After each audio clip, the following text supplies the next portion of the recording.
Mark chapter 1 ends with a story about a leper who's been healed by Jesus.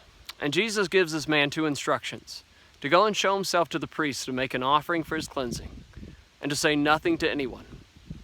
But in Mark chapter 1 and verse 45, it says, however, he went out and began to proclaim it freely and to spread the matter, so that Jesus could no longer openly enter the city, but was outside in deserted places, and they came to him from every direction. Jesus says, tell no one, and he told everyone. But could you imagine being this leper, having the open sores, the continual pain, the threat of losing a limb, being cut off from your family, being cut off from society, and being forced to live in a leper colony?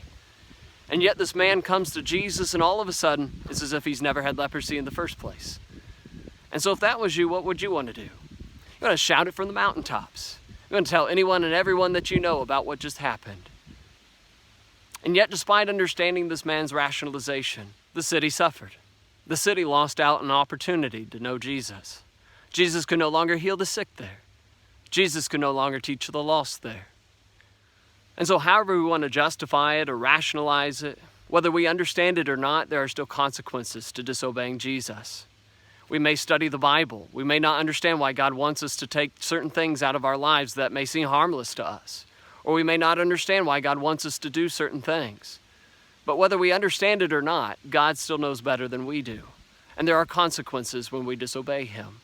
We need to understand that God sees big picture when we see small picture. We need to understand that God's way is better than our way. And we need to learn to trust him. And we need to obey him.